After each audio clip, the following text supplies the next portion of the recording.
Welcome to Dynasty Theory, your source for everything Dynasty Fantasy Football, with your hosts, John Bauer, looking to sell everybody price dependent, Dan Lamagna, too much dysfunction in Cleveland, and Mitch Sorensen.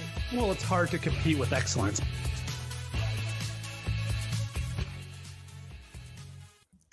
All right, everybody, welcome back to another episode of Dynasty Theory. Once again, we are live on both Twitter and YouTube, and you can also find our feed available pretty much anywhere you listen to podcasts. I'm your host, John Bauer. You can find me on Twitter at The Bauer Club.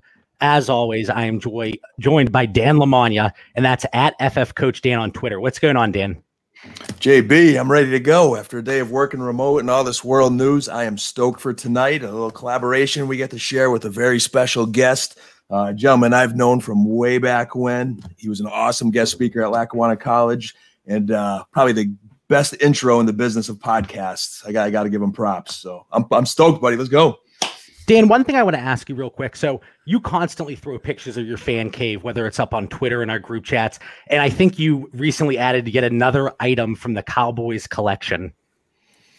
It's an addiction, JB. You know, as well as supporting our partnership with Fanatics there, you know, during this time where I should probably be thrifty, my Cowboys addiction expanded, got a beautiful bar stool for the man cave and a couple other small items. So it was a win-win. I had to do it.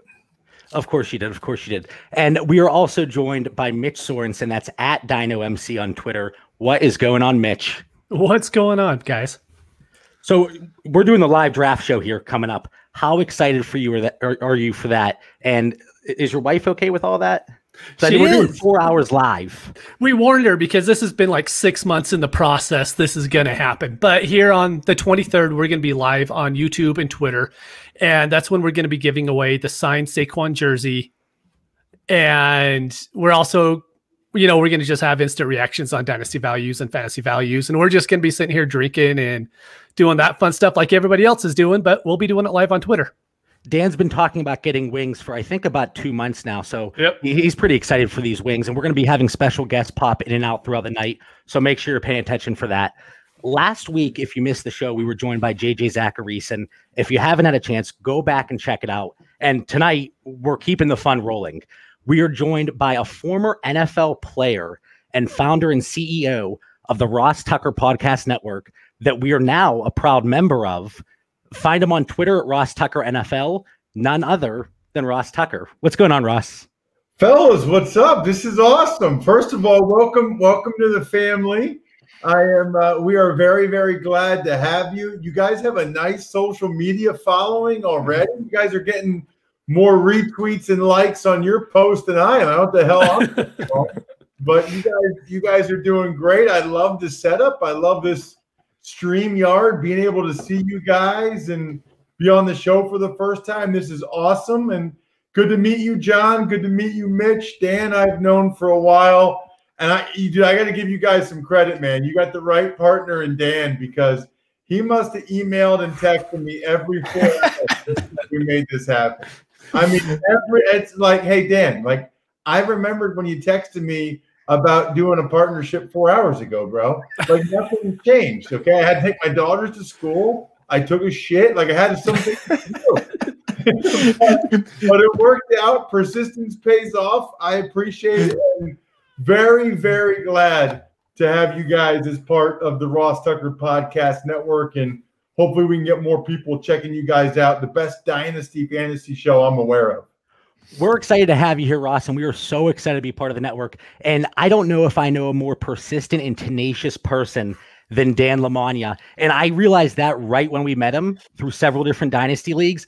This guy would send us trade offers about every 5 minutes and reject it. He's like, oh, well, we're going to add in this 4th round pick. And I'm like, Dan, okay, I get it. So trust me, I understand that. But again, we are so excited and thrilled to have you on the show and be a part of the team. You know, before we jump into the show, though, I saw a recent tweet that you had, and it related to myfrontpagestory.com. And in all seriousness, I absolutely love the idea. And when it comes to Mother's Day, it's probably something I'm going to do for my mom. She loves all that sappy stuff, so she's going to absolutely love it. Tell our listeners about that. So this is legitimately funny, because the guy that it was his idea is a writer here in central Pennsylvania. And his idea was like, hey, you know, small businesses might want people to write a story about them, or maybe kids for recruiting. just so you guys know, so I invested in the company. Now I'm a part owner. We haven't gotten one order for either one of those ideas, not a single order. But what we realized is for like Valentine's Day or Mother's Day, it is the best gift you can ever give someone. You literally talk to a reporter, a writer for 10 minutes while you're driving to work, or these days, I guess, I don't know, going to the bathroom, whatever. Tell them about your wife, or in this case, your mom, whatever, for Mother's Day. They write the most unbelievable story about her using the information you tell them, using quotes from you. And I don't know what it is, guys, but when you hand that, you know, it looks like it's on the front cover of the local newspaper. It's all framed and beautiful. When you hand that to your mom or your wife and you're just like, hey, babe, I want to do something different for you this year, something unique. So I had a story written about you. Like, tell me that's not the coolest thing you've ever heard. Being able to say to your mom or your wife, I had a story written about you. Like, who gets stories written about somebody else? Nobody, right? And then when they read it, it's crazy because, like, I tell my mom I love her and how much I appreciate her all the time.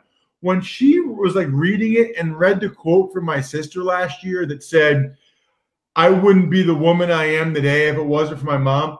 Waterworks, bro. Waterworks. She just started bawling. Especially, like, I think your wives will appreciate it, but especially your mom, because like the newspaper like means so much to them. Like reading something in a newspaper, and they're actually, my mom, I'll post on Twitter next week or something. My mom has it hanging up right when you go in the front door of her house. It's right there. You walk in the front door of my mom's house, it's like, hey, I'm the greatest ever. So anyway, it's myfrontpagestory.com. And just since you guys are part of the network, we'll give you guys a little discount. What did we say it was? Theory 20? Is that what we went with? It was Theory 20. Yep. Theory 20. So you get 20% off. And honestly, the lowest, you can get one for $50. So 20% off of $50. I mean, that's a slam dunk right there. So whether it's Mother's Day or even just now, like with social distancing and like we can't go visit my wife's grandmas who are still alive. Like it's the perfect gift for right now. Trust me, myfrontpagestory.com. It's crazy because like we sell a ton of these for Valentine's Day and then for Mother's Day because there's just nothing like it. Mm-hmm. Ross, I'm a big procrastinator. So how much lead time do I have to give this reporter to do the story? That's what I need to know. I definitely like the concept that I don't have to go in the store. I don't have to leave or go anywhere. But how much lead time do I need? It's a good question. And the answer is like the more the better probably, right? Mm-hmm. But you can probably like about a week in advance, as long as you pay for the 72-hour turnaround, you can get it back. But remember, like you want to make sure there's enough time for you to talk to him, for him to write the story, for him to send it to you, frame like that stuff takes time, right? So if you want to be able to give it to her on Mother's Day, you want to give yourself, I'd say probably like at least a week would be my recommendation. Dan, that surprises me though, bro. You're so persistent, you're organized. Why are you a procrastinator? I would think that you'd like be ahead of the game, like a planner. You're a football coach, dude. Well, to keep up with like work and all the extra work that JB gives me here on this fantasy pod, you know, those gifts for the wives. I mean, how much notice do you need? 24 hours to go to the store? You know, that is part of the plan, Ross. So that's why I needed to ask you that question. Yeah, no, that's fair. Well, so think of it now. Write it down on your little notepad right there instead of buying yet another Des Bryant chin strap. Dynasty 20, I have it. And go to Theory 20. Use Theory 20 code at myfrontpagestory.com. I will say this, Dan. That chair you're in is sweet. How much does that cost? If you don't mind me asking. It was a good Christmas gift, man. The wife and the moms who I'm going to get that My Front Page gift for hooked me up with it. So check this out. It's really funny. Here's a couple of things. Sorry, I'm not giving you these, bro. Oh, you're gonna get Dan all hot and bothered, Ross. The game ball for Thanksgiving game. I started on Thanksgiving, and then Jerry Jones charged me $300 for this helmet after they cut me. Made me pay $300, but You know what, Dan? Just for you. JB, screenshot this, man. I'll get it on the live feed. I'll get it. Don't worry. Oh, I love it. Maybe. Oh my gosh, this is like tight and hurts my head. My head's so much smaller now, but I guess since I haven't worn it so long. Dan's about to Venmo you $5,000 for that helmet. I was gonna say, how many podcasts? Like I listen to all your pods. How many sponsor buys do I have to do to get one of those items? That's you're never getting either one, bro. They're funny. But what's funny is like that's sweet, bro. Anytime I criticize the Cowboys fans get like so mad, like you're just a Cowboys hater. So I'll just like reply to them with like the game ball. Like tell me that doesn't get you so pissed. Like you're a diehard Cowboys fan. I'm ripping your team. I'm like, do you have one of these? But did you get one of those?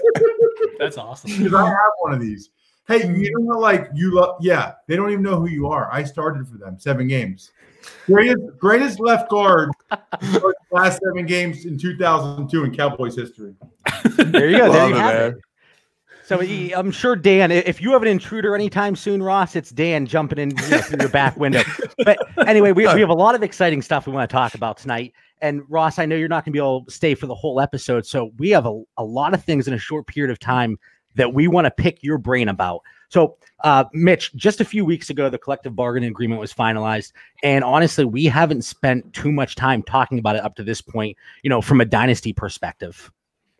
Yeah, I was actually really shocked that it got signed so soon because it wasn't the deal. The old deal wasn't going to expire until March of 2021. I thought it was going to be really, December, January when we really saw them go on the table and really trying to hammer things out.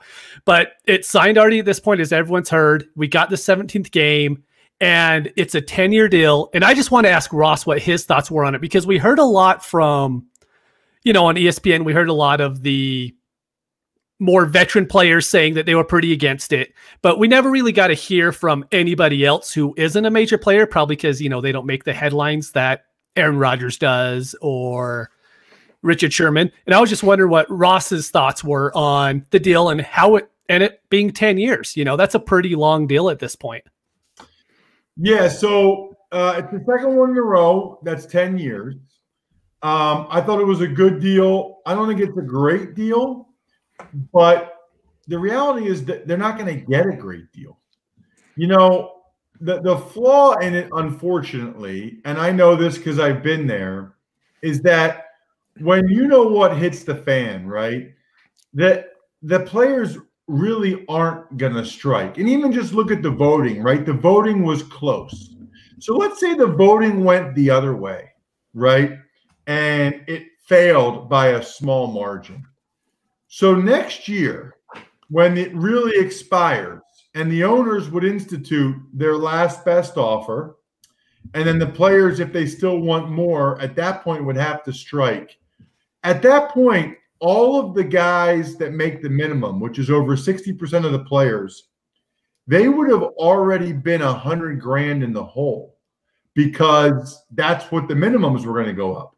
So you think guys, most of whom voted for it, who are already down $100,000, are going to then skip games and paychecks the next year? No chance, bro. And not only that, even the guys that spoke out against it, like Russell Wilson and J.J. Watt, which really bothered me because they didn't give any reasoning or logic. I'm totally on board with them being opposed to it. But how about saying I'm opposed for X, Y, and Z? Yep. I think we should be able to get A, B, and C. Anytime I ever do this, Mitch, I role play, right, with the people that were opposed to the deal. And they say, we should get 50-50 split. I'll pretend like I'm the owners. No, we should do this. No. And then, because you always have to see then what ends up happening, right? Mm-hmm. And the biggest thing to me is whatever they might have been able to gain next year, I don't think if you do the math, they would have made up for what they lost this year for 6 or 7 years. So it just, I'm glad it went through. Happy for the players. For the vast majority of those guys that voted, this was the right decision. The only way you can argue it wasn't is if you really believe that they could have made significant strides for year 8, 9, and 10, and you really would be negotiating for guys that are in high school right now. Right. And it seemed like a lot of the impact, the positive impact, like you said, it was these guys making the minimum. It might have been the younger players that if they could have ended up losing money. So it's always good to hear somebody that's been there. I know in 2006 you were playing in the NFL, and that's the last time, or one of the last times, that a collective bargaining agreement was reached. And to your point, John, and your point, Mitch, that there was a year left on the deal then. So, I think because of 2011 and it went to the lockout and it was so contentious, people started to think that's what has to happen to get a good deal. Well, first of all, that was a terrible freaking deal. It was an awful, awful deal. So that's not a good sign. What happened last time? Secondly, the best deal the players ever got was 2006 when they did it a year ahead of time, because there are certain restrictions in place to try to incentivize both sides to get the deal done with 1 year left. And you guys know the Cowboys would have been able to tag both Amari and Dak, etc. So they put certain things in place to try to incentivize both sides to get the deal done. And go ahead, Dan. So one comment, one question. The comment being just the love of the game and the players. Increasing the roster size and the practice squad. There's 128 more jobs created for aspiring football players. So I think that's pretty cool. But Ross, as a player, especially being in the trenches as a lineman, going to a 17-game season right now, what's your thoughts there? I mean, these are gladiators on the field, like 2 cars smashing every game. What's your thoughts of extending that? Yeah, so I have mixed emotions about it. Part of it just because I'm anal and the odd number thing is weird to me. If you think about it, 32 teams, 8 divisions, 4 teams in each division, 16 game. It's just it's perfect. It's like butter. You know what I mean? It's so smooth. So adding the extra game, I didn't love that aspect of it. But I will say this, from a revenue standpoint, right? Let's pretend I was still a player. I would be all for it. Let me just tell you guys, okay? If it was Christmas Day, and I'm just keeping it real, and the head coach came in or the owner of the GM and said, hey, guys, I know you're all tired. I know you're all ready for the season to be over. We're not making the playoffs. We're 5-10. We got 1 game left. Owner just told me we can play 1 extra game after this last one, and you guys will all get the equivalent of $100,000. And it varies a little bit, but it's actually more than that. When you see what that extra game means in terms of revenue, it's $170,000 per player injected in the system. Now, the rich guys get more of that. The poorer guys get less of that. But if you just said to those guys, hey, you'll all get $100,000 for 1 more game, every guy but maybe 1 or 2 would say yes. I'd pass on that. After taxes, how much is that really? Chump change. And honestly, a lot of those guys, exactly. And honestly, a lot of those guys, if you're one of the 2 or 3 rich guys that said no, even though they're the best players on the team, that would be a problem. Yep. That would be. I'd be like, listen, man, you have $40 million, you're set for life. Another $100,000. You know how much of a difference that makes in my life? Shut your mouth. I'll punch you in your teeth. We're playing this game. You know what I mean? The guys that are against it are the guys that have already made $40 million, right? And the incremental value of 1 more game isn't that big a deal to them. But that's not the reality of the NFL. The guys that you guys talk about, right? The fantasy studs, whatever. That's not most NFL players, right? People everybody knows the 10 best players on their team. What about the other 80 dudes in training camp? That's the majority of the players. And they would all sign up. Honestly, they'd sign up for a lot more than 17 if they kept getting that money every week. Well, I mean, even look at some of the guys that during the offseason they went to play for the XFL. whether it was for the love of the game or maybe just an extra paycheck. So I think you're spot on there. And I want to thank you, because I think we have one of our clips that we're going to throw on Twitter, Instagram, that says that you're going to punch somebody in the face. So I want to thank you for that. My pleasure. My pleasure. So going in, like we said, the CBA was going to be up in 2021, and that was a big thing for fantasy, whether it was redraft and dynasty owners. We were really worried that that was something that was going to cause us to lose some games as fans and dynasty players. But now this whole thing with COVID-19. So Dan, one of the big things that's on everybody's mind, we're at the point where we could potentially either it's a shortened off season, we miss some games, or maybe we miss the entire season.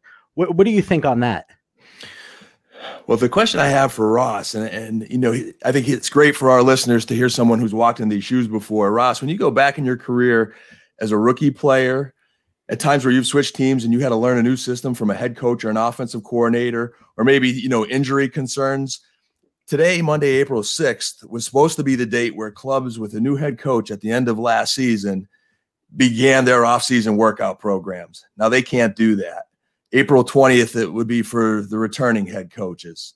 And then you have rookie mini camps at the beginning of May. How does a change in schedule or any lost time that's going to happen impact football players getting ready for the season, especially rookies, especially learning a new system and those injury concerns?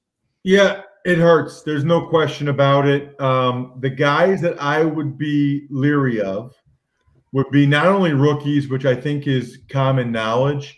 I would also say the second-year guys, because I know for a lot of guys, and I was certainly this way, the biggest jump you make in your career is between year 1 and year 2. Like for me, year 1, I was like looking around. I was the Redskins, 2001. It's like Jeff George and Bruce Smith and Darryl Green. I'm like, what the hell am I doing here? Like, this is unbelievable. And I made the team. And then, like, throughout the season, you kind of build confidence. Like, you kind of realize, I think I can do this. Then you have the off season. You come back. You're working out. You're lifting weights with the team. You know what's going on. Next thing you know, you got those mini camps and those OTAs. And it's unbelievable how much of a difference it makes. Like, year 1, I was hoping maybe I made the team. Year 2, I was like, I'm the best guy here. I'm going to kill all these dudes. It's just like a confidence thing. And I ended up starting a bunch of games that year, whatever, in 2002, Redskins preseason, Cowboys regular season. So I'd be leery of certainly the rookies, but also I think most people know that, where we're giving you guys, you know, some advice other people might not think of is the second-year guys that people will think of. And then anybody switching teams or anybody where there's a quarterback who's new. I can tell you right now from experience, Brady, Rivers, they're not going to be happy at all. Not at all. That they're not able to be out there practicing, getting these reps in. Brady wants every rep he can possibly get. He is going to be dying that he can't be out there with Godwin and Mike Evans and Cam Brayton, these guys. And just like you talked about, whether it's a rookie, a guy changing a team, a second-year player, a team that has a new quarterback, I mean, that might knock out 30 out of the 32 teams here. Well, there are a lot of guys involved. Yeah, I mean, in order, in terms of concern, it's rookie, probably second-year guy, then guy in new system, and then veteran quarterback. I mean, they don't like it, but they'll still, as long as there's a training camp of some kind, they'll just wear those guys out and make sure they're ready. So before we move on, one last question on this topic, because as fantasy players, we want to know, running back, wide receiver, you already talked on some of the veteran quarterbacks. Who is this going to impact the most? So let's say we're choosing between maybe a running back and wide receiver that both are going to new situations and there's some time lost in camp here. Which one should we be more concerned about, the wide receiver or running back? Wide receiver, because what they are asked to do is more different than what running backs are asked to do typically. And timing is more important for the receiver with the quarterback, whereas the running back, a lot of those throws or check downs, the runs, he's been running since he was 8 years old. It's a little bit different. He doesn't really need to be in sync with the quarterback like a receiver does. That's an easy one. So a player like DeAndre Hopkins, he is an absolute stud. Is there a concern we could see a decrease? I know the target share might be reduced because he's going from Houston where he was getting 30+% to a team that spreads it out more. But, he's still a top 12 dynasty asset, but there might be concern based on what you've already said. Yeah. I think the good news is Kyler Murray year 2 and DeAndre Hopkins has been around so long, but I would think the combination of target share and them getting on the same page that he might get off to a slower start than he has in Houston. I think that's fair. Right. And I think that's a great point. Again, just like Dan said, it's great to have somebody, I had an illustrious Pee Wee football career. So you and I were on pretty much equal footing here, Ross. But it's great to have somebody that was actually in the NFL that has witnessed it from on the field, the locker room, dealing with owners. So it's absolutely fantastic for you to share this insight. Now, again, I know that we can't steal you for the whole episode here. So we're going to throw you into our patented Dynasty Theory Rapid Fire. And yes, I patented it. And I might throw a trademark on that. I'm still thinking about it. But, with you being so close to the Eagles, that's kind of going to be the topic that we stick with tonight. So from a Dynasty perspective right now, Miles Sanders is going running back 12 in startups. Would you buy or sell him at that price? I'd probably buy it. They really, really like him. He was fantastic in the second half of the year. I understand that the Eagles have historically been a running back by committee team, but I think that they look at him as LaShawn McCoy, as Brian Westbrook before him. I think that they really are going to give him the lion's share of the touches. Now, they're going to add another running back at some point, whether it's the draft or a veteran. They really only have 3 Elijah Holyfield as well as Boston Scott, who came on strong late in the year. But I think Miles Sanders, is going to be up over 70-75% of the snaps at that position. He's a special player. They really like him. So I like him to be the feature guy there. And he's not going to get Christian McCaffrey, Zeke Elliott usage, but I think he might get top 10 usage. I think they're going to use him a lot. In that offense, that would be explosive. And obviously at that price, like you said, he would be a buy. So I'm taking my notebook out here and we're going to have a few more startups that we're taking part in. So Miles Sanders, I've had my eye on him a little bit, and he always seems to go a little bit earlier than I would like. I think there's a lot of Eagles fans in the leagues we take part in. Dan, he probably wants to fight them every day. But so Miles Sanders, a buy at running back 12. One big topic here, it happened last offseason. It's already happening now. Zach Ertz, he's about to be 30. And in Dynasty, I always say he might as well have one foot in the grave. So you look at Zach Ertz and Dallas Goedert. If you're in a Dynasty league, who would you be targeting more? So again, you're really close to this team. Zach Ertz, Dallas Goedert. How long do the Eagles stick with Zach Ertz? What are your thoughts on that tight end situation? So that's a tough one. And I say that because there have been rumors this offseason of both an extension for Zach Ertz, who still has 2 years left on his deal, as well as Zach Ertz potentially being on the trade block, because I can just tell you this right now, Dallas Goedert is a stud. Dallas Goedert, I believe, is one of the 10 best tight ends in the NFL.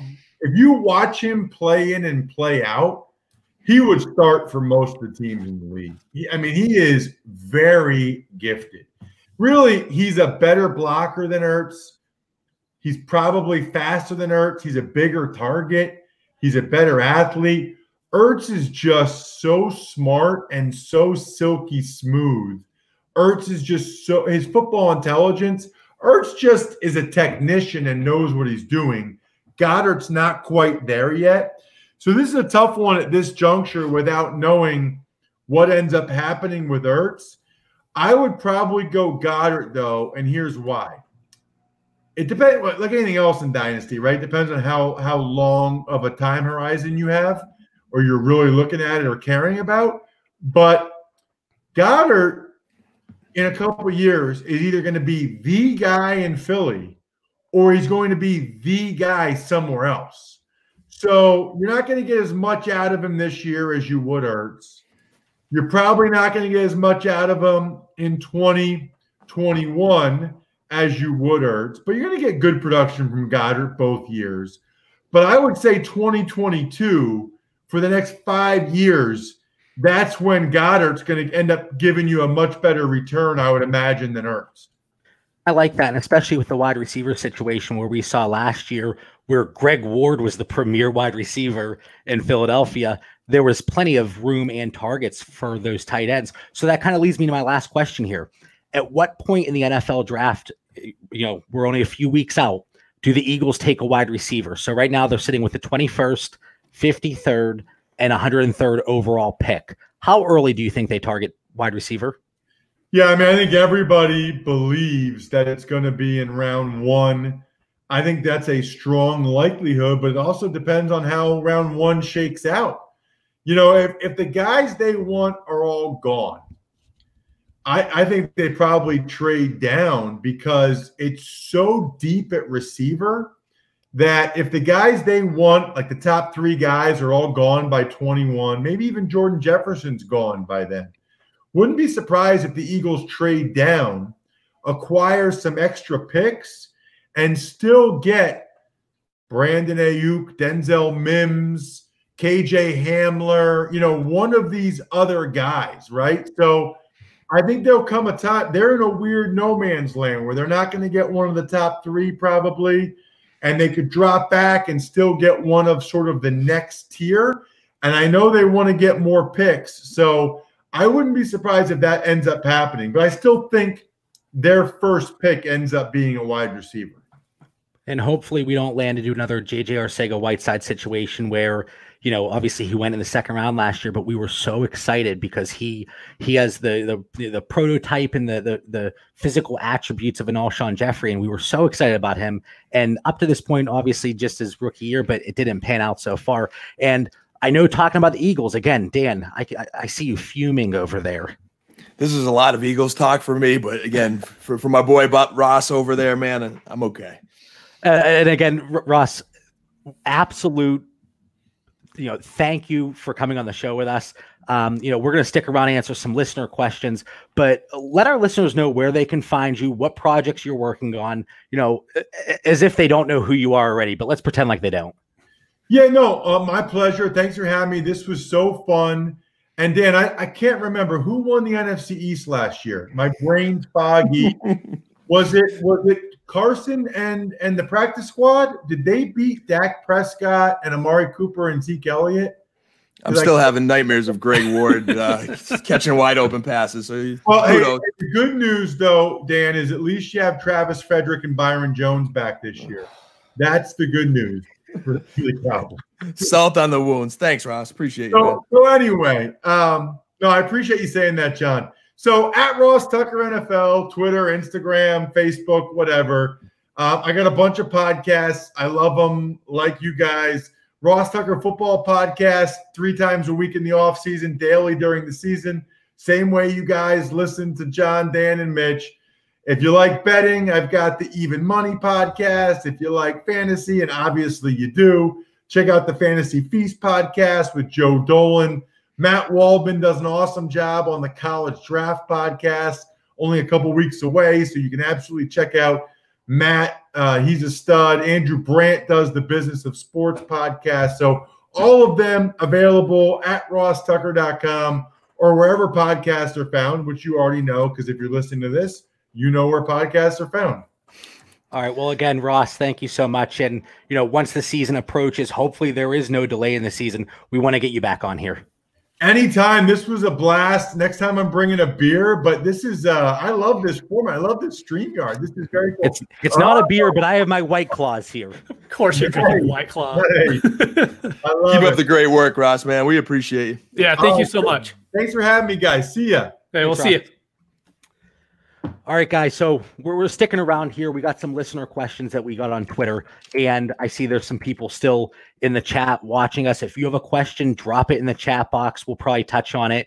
So first question here, and Dan, you like this one. It was a nice, easy softball question.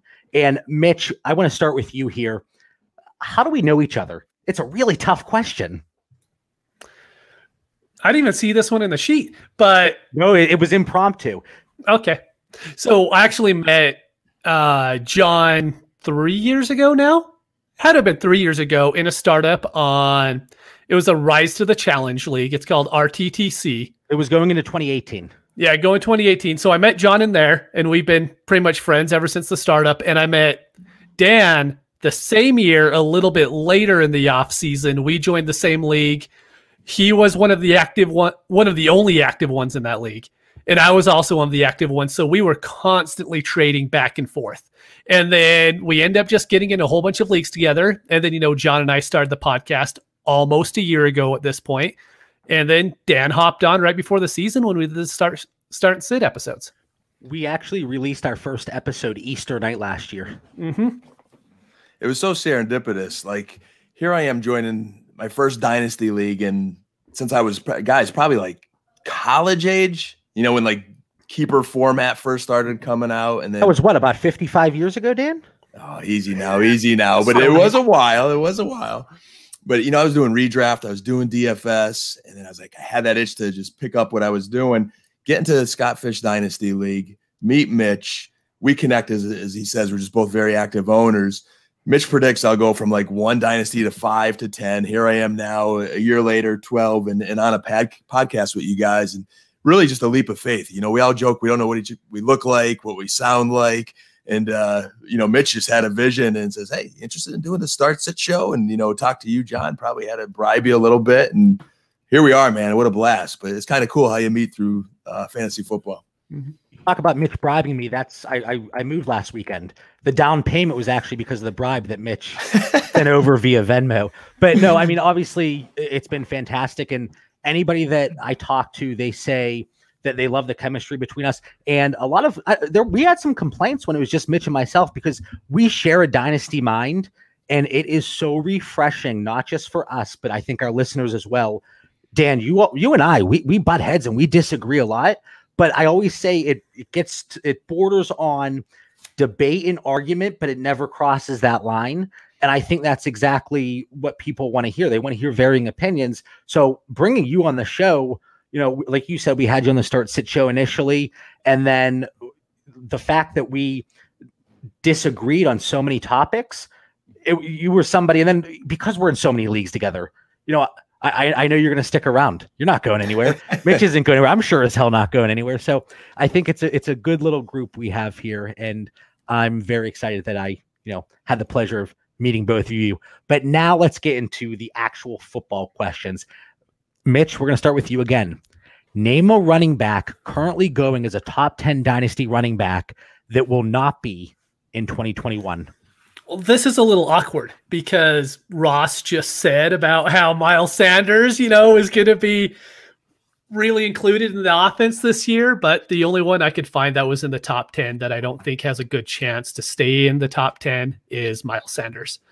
Just going through the projections this year, I think he's going to get work, but I don't know if he'll ever get close to bell cow work. And I don't see him getting that much work as some of the other backs in the NFL, Singletary, Connor, guys in that range that are being taken 2 or 3 rounds past him. So that's why I have Miles Sanders there.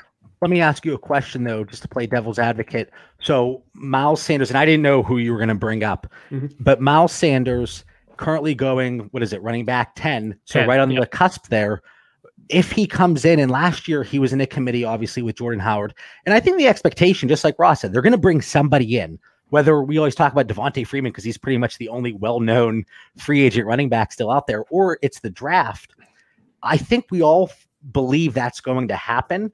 Let's say he gets 45% of the touches. The fact that he's only entering his second year, and as long as he avoid injuries, I think that he's still a lock to maintain that ADP. So here's my issue: is there's running backs coming in to the NFL this year who I think would be drafted over him if Miles Sanders was in the draft this year, I don't think he would go above Jonathan Taylor. He wouldn't go above Swift. J.K. Dobbins is really close. And so I think those guys have a good chance to move above him already. And above him, you already have Barkley, Zeke, Kamara, Cook, Mixon. You know, I'm missing a whole bunch of guys as well. Yeah, I think you were missing McCaffrey. That's okay. Yeah, McCaffrey, you know, just but that's my problem is I think there's so many more backs coming in, and I don't know if he is going to get the market share to hold that ranking, especially if people are already taking him top 10 and he doesn't finish top 10, he's going to end up dropping back down. So that's why I had him on there more so than like someone Dalvin Cook who could only fall because of injury. I think that's fair. And, you know, you mentioned Dobbins. I think he's going running back 16 right now. Even Swift, he's going later than running back 10. And depending on the startup you're in, Jonathan Taylor, he's right around there. Dan, who do you have here? Who's a guy currently going as a top 10 dynasty running back in startups that you don't see being there in startups next year? Reviewing the top 10, Mitch is on the right path. Miles Sanders was second on my list. Jonathan Taylor, who you mentioned, who's currently being drafted RB8, would be my number one to say he's not going to make the top 10 this year. He's still learning. You just heard Ross talk about, you know, not having that time in camp as a rookie. He doesn't even have a landing spot. You know, where's he going to go? But the main reason I'm going to say Jonathan Taylor and Miles Sanders bump out of this top 10 list. And I like them both, but it is because of the all disrespect team here. All right. I have 4 running backs that are getting just no respect. And I think they're in better situations. They're more talented at this time in their career, and they're in great situations. If you include Tony Pollard, I'm kicking you off this broadcast. You will not mute me. There's no Dallas references right here. I'm starting with RB13, Aaron Jones. RB15, like Aaron Jones is just not getting respect, and he's got a chip on his shoulder, and he is going to be a madman with a vengeance this year. Uncle Lenny, because I could verify Leonard Fournette's conditioning, having played basketball with him at RB15, is better than those two. Kenyon Drake, because of that high-flying Cardinals offense that just got nuked. You know, I think he's an exciting opportunity there. And Marlon Mack at RB25, I just love his situation. I'm going to talk about him more probably in one of our next questions. There are 4 guys right there not getting any respect that are better than Taylor and Sanders this year. I'm actually speechless right now. And I love Marlon Mack, but I don't think you can put him – I mean, you look at ADPs. I know ADP, we always talk about it in some of our group chats. You have the hive out there, right? You have everybody, they share the common perception and they share their thoughts. But Marlon Mack, I don't even think he's in the same conversation as Jonathan Taylor. I'm going to say to be continued because I don't want to be repetitive in an upcoming question, but I've got my ammo. I am locked and loaded, ready to go. So I'm going to turn it back to you. All right. And as always, I don't have just one name here. I have 3 guys, and I'm going to give you a really brief synopsis overview as to why I have them there. First of all, Mitch, you just mentioned him, Dalvin Cook, running back 5. This is, I'm going to start this off with, if there's an injury here in 2020, a serious injury where he misses multiple games, if he holds out, if he doesn't get that contract extension, that's a situation where he's going to fall outside the top 10. You know, especially if there's an injury, I think we're going to see him. It happened to Leonard Fournette. He was a top 5 dynasty running back, and he dropped, 15, 16-ish because of those injuries. So that's a situation that I see for Dalvin Cook. Joe Mixon, there's a lot of excitement, and I love Joe Mixon. I think this offense is going to be explosive this year, especially compared to last year. Maybe not explosive compared to the Chiefs, but Joe Mixon going running back 6, if he stumbles out of the gate and he really, you know, he has a rough 2020 or there's an injury, well, maybe not an injury for Joe Mixon because he doesn't have the history that Dalvin Cook has to that extent. But let's say he also doesn't get the contract extension or he holds out. We're not going to see him in the top 10 for ADP in 2021. And last guy here, Josh Jacobs, same thing. If there's a serious injury, he's had multiple injuries. The shoulder's a concern. If there's an injury here in 2020, just in terms of ADP, Jacobs is going to fall on draft boards. And, you know, maybe they're all cop-out answers because none of them are based on production. I think all 3 of them are fantastic. I have several shares of all 3, but those are situations that I could see all 3 falling down draft boards in 2020. You give our listeners a different spin there and something to think about as they're looking at these top 10 running backs. I mean, you mentioned valid injury concerns with Cook and Jacobs. We saw that last year. So that's got to be a question. So I'll give you that, JB. And by no means am I predicting an injury because we can't do that. But if there is an injury, especially Jacobs and Dalvin Cook, they're going to drop because of the previous injury history. And not that this is any way the same, but you look at a player like T.Y. Hilton. When he's on the field, he's explosive, but you have those injuries. Now he's wide receiver 30 something in startup. So, Mitch, do you have anything there on those three running backs? Love all of them. I just don't, like you said, there's going to have to be a holdout or an injury to see those guys falling. And that's kind of my hedge, is I don't think that's going to happen, but I completely understand why you'd pick those three. Again, I love all three, and barring an injury or a holdout situation, hopefully Mixon and Dalvin Cook get extended, they should be in the top 10. Again, fantastic running backs. Hopefully none of those situations happen. But on to our next question here. And Dan, let's start with you. Name a player currently being taken, and I think we already know who this is going to be, outside of the top 20 in their respective position that is going to be a top 10 dynasty startup pick in their respective position next year. All right. Again, this is where I just think the stars are aligned for Marlon Mack this season. If we connect the dots in fantasy football, things that we like, he has it all going for him right now. And I took him in a recent draft, and I'm starting to love this pick even more. And when I get off this podcast, hopefully anyone who's not listening, they're going to have offers on their table for Marlon Mack tonight. He is a free agent playing for a contract. We love that. He's age 24. He's at a ripe age to be successful. He's got a top O-line in the National Football League. I think they're the only unit that all five guys have started together. I don't know if it's like 3 seasons in a row. So he's got a lot of continuity there. You bring in Phillip Rivers, who's going to put him in better plays, I believe, than Jacoby Brissett will. And then you have T.Y. Hilton, who's also in a free agent year. And if he stays healthy, I think this Colts roster is built to win now. Marlon Mack has his prime year in a free agent season. Our boy TJ over there mentions, except for catching passes, that definitely he stole the word. He stole the words out of my mouth. But if you get enough yards and enough touchdowns, he'll still get some catches that will catapult him from RB25 to just inside the top 12. In terms of ADP and startups next year? I'm saying we go into the draft right now. We're looking at ADP, and he's ranked 25th right now. I just think he ends up in the top 12 based on the great season he's going to have.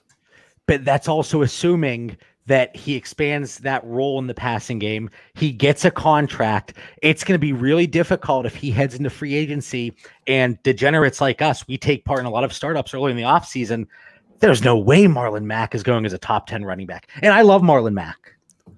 I don't want to give some chalky answer here. Like I said, he's got the O-line, he's got free agent contract to play for. He just has a lot of things going for him right now. I think 25 is way out there. And I mean, it was only a year ago that he was going higher than he was now. I think it's an opportunity. I think the concern is obviously the involvement in the passing game. And in Dynasty, a lot of people, they're getting on to the fact that, they're looking at contracts. And I think that's really important when it comes to Marlon Mack. Mitch, who's a player that fits this mold for you? So I understood the question wrong when we first brought it up. So I end up having to change really quick. Wait, can I say really quickly? Mm-hmm. This is 2 weeks in a row you misinterpreted my question. Last week it was ideal landing spots, and you just took it as teams that you thought was going to take a certain player. Well, yeah. I mean, it makes sense that way. Okay, maybe I have to just be more, lay it out more for you. That'd be better. It really would. I'm just giving you a hard time. I know we said outside the top 20, but this guy's going at wide receiver 20 right now, and it's Calvin Ridley. He's going to be 26 going into the 2021 season. So that's the one thing you have to look for in these, is you have to look at the age first, because age is so. Look at Julio Jones right now. He's dropping down the draft boards. He's going to be a top 5 wide receiver this year, but no one wants to draft him because he's 30 years old now. And so when you're looking forward, look at the age first. Calvin Ridley fits it. He has a very good chance of doing what Chris Godwin did this past season and being a top 12 fantasy wide receiver. I still have a few more teams to go through, but I have him easily as a top 12 guy right now. He has a stable quarterback that's not going to change. He has the team itself has a good foundation, as Dan always likes to bring up. You don't have to worry about Atlanta turning into Detroit anytime soon. And I think Calvin Ridley is just a slam dunk. But see, I originally thought we were doing top 12 of the startup next year. So we had to find someone who's going to be a first round pick. So the only person I could come up with is I had to bring him up because he's my boy, Justin Jefferson. He's the guy who I think has a great chance as a rookie, super young. He has the college production that we want. And we pretty sure he's going to be able to get the draft capital that he's going to need for that to happen. But if you want someone super young who could jump up and have a really good rookie season and end up being in the end of the first, second round turn, I think Justin Jefferson has a great chance of it. I didn't want to bring up CeeDee Lamb or Judy because I think that's just kind of cheating at this point. But I think Jefferson is a great buy right now. And Jefferson, he fits the mold in the bill of players that coming in, it's a rookie. They perform, they outperform expectations, and they jump up draft boards going into year 2. So I like that one. I also like Calvin Ridley. I love Calvin Ridley, but I want you to let our listeners know, because all the time we talk about all the things we did correct, and I'm the first one to throw myself under the bus. I want you to tell our listeners about the trade you made in our Dynasty Theory Listener League. You know exactly what I'm talking about. Oh, it was awful. I don't know what it was, but I sold Calvin Ridley for nothing. It was the 15th overall 2020 pick. Yeah. I know it like it was yesterday. Yeah. And I think a week later than that, in a 16-team Superflex league, I traded Julio Jones for the 117. So, we give all this advice, but we make as many mistakes, if not more, than everybody else because we are trading so much. And believe me, I've made my fair mistakes already this offseason, and Calvin Ridley's one of them, easily. What's he talking about, John? You and I have never made a mistake. Oh, trust me, I could tell you some trades I've made, but if I drop some of those in there, everybody's just going to stop listening right now. So we're going to avoid that. But again, I was sitting there, I was relaxing on the couch tonight, and I was thinking about different players that fit these categories. And there's 4 for me that I want to throw out there. Drew Lock, and Mitch hates Drew Lock. Oh. Just listen really quick. You have Noah Fant, an up-and-coming tight end. You have an improved offensive line. You have Mike Munchak, who's there to do great things with that offensive line. And then you have Courtland Sutton. And the expectation is, and a lot of the mocks have the Denver Broncos attacking that wide receiver position early. So you're not going to have Deshaun Hamilton as your second best option. You're not going to have, Tim Patrick as your second best option. And Mitch, you can sit there and shake your head all you want. I know you hate him, but this doesn't mean I don't like Gardner Minshew, because I know you get all hot and bothered if anybody brings up Gardner Minshew. But Drew Lock, quarterback 22 right now, he fits the bill of players that we could see really bump up in value from 2020 to 2021. I have 3 running backs here. And hold on, Mitch, I'll let you get back to Drew Lock, but I just want to fire through my guys. I have 3 running backs. Kareem Hunt, running back 30. It's all dependent on if he gets into a new situation in 2021. He's not going to go up to a top 12 running back in ADP if he's in Cleveland. He's got to land a solid contract elsewhere. Is that a high probability? Probably not. But let's say a 10% chance that there is, he could bump up there, especially if he has a good season in Cleveland in 2020. Clyde Edwards-Helaire, running back 21. If he lands in a good situation, and everybody loves these rookie running backs, then obviously he'd be heading into year 2. Clyde Edwards-Helaire is a running back that fits the bill. I think I've said fits the bill 37 times already, but I'm going to say it one more time. Clyde Edwards-Helaire fits the bill for a player that could be a top 12 running back in 2021 in terms of ADP. And another guy that I know everybody hates, you look at his rookie production and what he did compared to other players that have been productive and had illustrious careers. And David Montgomery, he's not one of those guys, but at running back 24, I like David Montgomery. And during the second year here, I think the Chicago Bears offense, they utilize him more. If he improves on that yards per carry, I know his yards per carry were 3.2. I don't care. I want him to be used, which he was. And I hope he's used a little bit more in the passing game. Is the probability high? Probably not. Higher than Kareem Hunt. But I think David Montgomery is a guy that I could see rising from 2020 to 21, or he could be like running back 60 in startups next year. I like how JB rolls out the whole list. We get one guy to pick for. Yeah, he just can't help himself. What's that? You could have said multiple guys. I would have allowed it.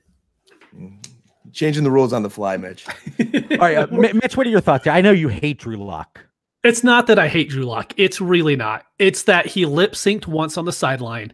He had one above average game, and now all of a sudden he's a top 20 QB in the league. What, top 20? No, he's 22 in Dynasty. He's 22 right now. Give it in June. By June, he will be top 20. We always have the young guys continually bump up. And what reason do we really have to have Drew Lock bumped above anybody else in that range? He's going to end up jumping above. Put over him, though? Well, yeah. This is a year you could, though. We talked about it in the past show when we were looking at the quarterbacks. There's not as much stability at quarterbacks as there was in years past. JB makes a good point about the Denver offense there. It could be the perfect storm for him. Mitch, you're right. The sample size is way smaller than any of us are comfortable with. But if you like Drew Lock going into last year, and now you see how this offense is forming around him, they pick up a receiver in the draft, maybe my boy Laviska Shenault, we might have something there. I hope they don't attack, and get Laviska Shenault in the draft, because maybe I bumped Drew Lock's value down because of that. But Mitch, you love Sam Darnold, and I do too. Mm-hmm. But what puts him in a better situation going forward than Drew Lock? So I'm not going to use draft capital because I hate that anytime someone brings someone up, it's, well, he was drafted in the first round, so that means he's a better quarterback. I saw your snarky tweet. I saw it. I know. Yeah, I absolutely hate it. But the fact is he's younger. He had more talent coming in. He was a better prospect coming in. And I just like him more. I mean, there's no... That seems very subjective. It's very subjective, but he has had good games. He hasn't had one good game. And you can actually... There's a lot of it to where... I actually heard this on a different podcast today that wasn't even about football, but I think it's really applicable. It's... Let your eyes lead the stat. Don't let the stat lead your eyes. And I think that's really big when it comes to football. There's a lot of stuff where we can look at the stats. We'd be like, well, look, he only had a 3.2 yards per carry for David Montgomery. But when you watch him, that offensive line was absolutely horrible too. I'm not a Montgomery fan at all. I don't really want him in any startups. But if you're like, well, he only had a 3.2 yards per carry, just watch the game. It wasn't his fault for that happening. And I think there's a little bit of that going on with Sam Darnold to where he has lots of losses. He's going to be like Matthew Stafford to where he doesn't win any games against good teams, but it's because of the team that's built around him, but it's not his fault. You mentioned, obviously we mentioned David Montgomery. He's going to be the guy that obviously different situations, different offenses, different draft capital, where they are in their contract. But in terms of where they're going in startups, he's going to be my Chris Carson for 2020, and probably the guy that I'm really going to hang my hat on, and it's strictly because of the expected usage. Do I think he's one of the top 12 running backs in the league? Heck no. But I do think because of the situation and just the usage, we want volume when it comes to running backs. He's going to get that. And I do think Drew Lock is going to surprise some people, especially what they're trying to build around him. If they bring in an early wide receiver here in 2020, is he going to blow up the scoreboard? No, but he could be a top 16 quarterback for 2020 in terms of fantasy points. And in that situation, he is going to rise up because the guys above him for fantasy points in 2020, it's probably going to be players like Tom Brady, Drew Brees, Ben Roethlisberger. And in Dynasty, you can get them for nothing because they're over the age of 27 and nobody wants them in Dynasty. So, yeah. Dan, I actually have a question for you because it's completely off script and it's, nothing we have written down. But so Jonathan Taylor, right? It reminded me when John brought up Chris Carson. I think Jonathan Taylor is a faster version of Chris Carson, and I think they mirror each other. Chris Carson has a horrible fumbling problem. Jonathan Taylor has the same thing. They both aren't known for their pass catching ability, but they both can catch the ball. Do you think that's close to being accurate at all? And I'm not saying Chris Carson's bad. Chris Carson was a top 12 back in Dynasty for many weeks this year. Based on what you're sharing, that's a very interesting comp that I could see. JB and I are definitely on the Chris Carson train there, and he's been just so up, down, exciting, frustrating to watch. It's like you mentioned he has a fumbling problem, but for the longest stretch, he didn't. And it's like, where did this fumbling problem come from? Like, it was just in his head for a while. Then he fixes the fumbling problem, and then he gets injured. But when you watch him run, he's a beast. Like, when he is locked in, he is an exciting running back to watch. So he comes into this year with a lot of questions. But now you get a Jonathan Taylor who's a lot younger, runs tough. His fumbling problem, is it something that could be fixed? We like to think so. We've seen some running backs that have been able to make that adjustment. He's exciting. I think you said it best. There's him, there's Swift. I'm really interested to see where he goes, Mitch, and if he gets the opportunity. Is he a first round back this year, or is he a second, third round back? I think that draft capital will be telling. Yeah, I think. Sorry, jump in real quick, John. I know we love Jonathan Taylor in the Dynasty community. We'll see if the NFL loves Jonathan Taylor as much as we love him, because I think there's still a very good chance DeAndre Swift goes, 10 picks above where Jonathan Taylor does, if not more. And that's exactly what J.J. Zacharyson said last week. While we all might love Jonathan Taylor, and is it just me, or every time I say Jonathan Taylor, I want to throw the Thomas there at the end? Jonathan Taylor, yep. Thomas. Home Improvement. That's our age. Fantastic show. But, JJ last week, he talked about DeAndre Swift getting that higher draft capital, because that's something that NFL scouts and the teams, they were, they like him a little bit more. And I saw a local guy here in Pittsburgh, and I won't say his name, and I think he's horrendous, but he said, the Steelers are going to get Jonathan Taylor here, or whatever, pick 45 or 46 or whatever it is. I would be shocked if he slips that far. Now, if he does land in Pittsburgh, great. But the gentleman that had him going to Pittsburgh, I would not trust a word he says. Yeah, I struggle a little bit with how quickly Jonathan Taylor has shot up. Not saying he wasn't a top prospect, because he was. We talked in a past show, I'm a Georgia fan, and I'm not as high on DeAndre Swift as I was past Georgia running backs. And that concerns me, because I've watched a lot of Georgia football, and I like Swift. I think he's going to be a good NFL player. But in past fantasy years, when running backs have, become big in fantasy football, they've been the Barkleys, the Zekes, even Fournette to some degree. He got drafted pretty high. I don't see Taylor in that class. And if Swift is better than him by NFL ranks, and again, I think other Georgia running backs were better than Swift as far as Nick Chubb, Gurley, I'm a little less excited about this running back class than their stock is right now. I'm more excited about the Burrows and the Tuas and the Jerry Judys than I am this running back class. I'm in the same boat. Yep. Well, and a lot of people's models, and those of you watching, you saw the air quotes there. If Jonathan Taylor lands in the first round, they have him up there with Zeke. So it's going to be very interesting to see if he lives up to that hype. All right, I got to say something now just because you said that.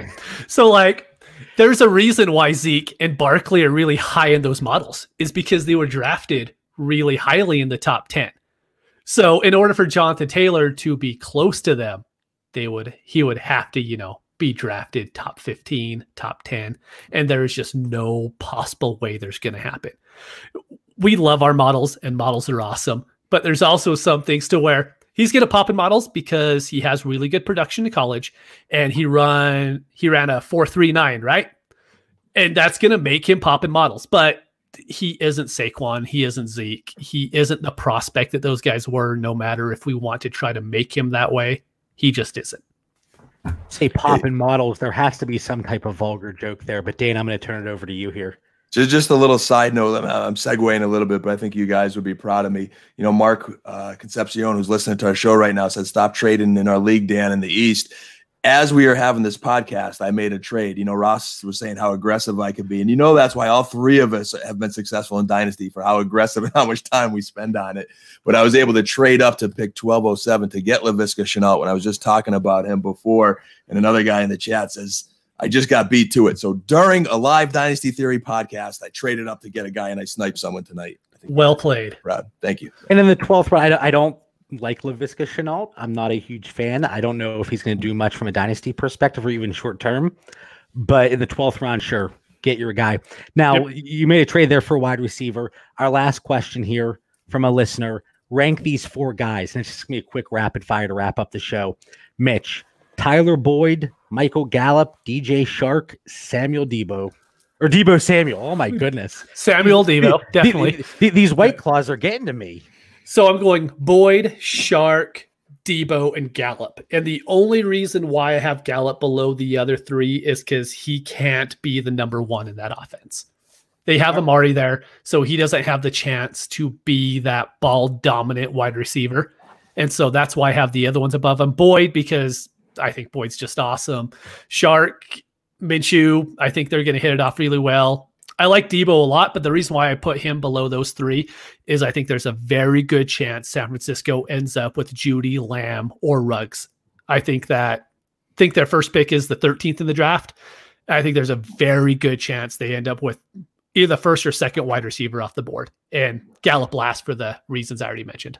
I can't believe you have Samuel Deebo. It's even weird saying it back that way. I can't believe you have him bringing up the rear. Samuel Deebo. I'm going to start saying that. Sammy Deebo. All right, Dan, rank those four wide receivers. Boyd, Gallup, Shark, Deebo. This is a fun one, and I can see all three of us being completely different on this.